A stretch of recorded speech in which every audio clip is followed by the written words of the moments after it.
La délégation vient avec plusieurs bienfaits.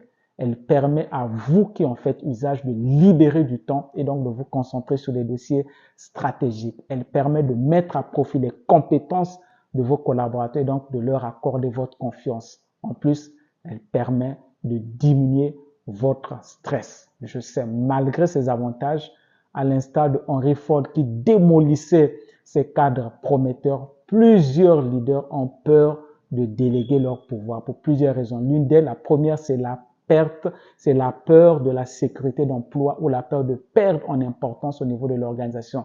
Ces leaders se disent que s'ils aident ou forment leurs subordonnés, eux, ils deviendraient inutiles au niveau de l'organisation. Sachez plutôt que vous serez si précieux que vous deviendrez quasiment indispensable au niveau de l'organisation. Si les équipes que vous dirigez semblent réussir, l'organisation, la hiérarchie, les autres comprendront que vous dirigez bien vos équipes. La deuxième raison, c'est l'absence de confiance. Je dis toujours, vous ne pouvez pas donner ce que vous n'avez pas. Si vous n'avez pas confiance en vous-même, évidemment, vous ne pourriez pas former ou déléguer une partie de votre pouvoir aux autres. La troisième, c'est la peur de pouvoir assumer les erreurs potentielles d'un collaborateur. Et une autre raison, c'est la peur d'avoir un résultat moins bon que si le travail était fait par soi-même.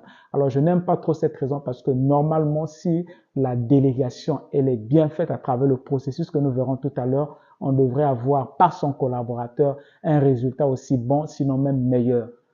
En quoi consiste alors ce processus de délégation? La première étape, c'est que vous, en tant que leader, vous devez être productif. Vous devez être capable de faire le travail. Vous devez être capable de pouvoir produire des résultats. Et souvenons-nous que lorsque nous avons regardé le niveau 3 du leadership, nous avons dit que la production des résultats associés aux relations que vous aurez développées avec vos collaborateurs vous accorde de la crédibilité. En tant que leader, recherchez l'excellence, aiguisez sans cesse vos talents, vos compétences afin de toujours être productif. Si vous êtes productif, vous allez alors former des collaborateurs qui le seront. La deuxième étape est celle qui consiste à ce que vous, en tant que leader, que vous fassiez le travail, mais cette fois-ci, que votre collaborateur soit à vos côtés.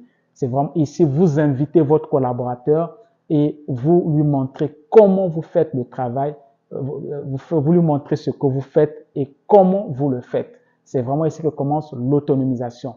Lorsque vous commencez à montrer à votre collaborateur vos erreurs et les secrets de votre réussite au lieu de les cacher, vous avez commencé à partager le pouvoir avec lui.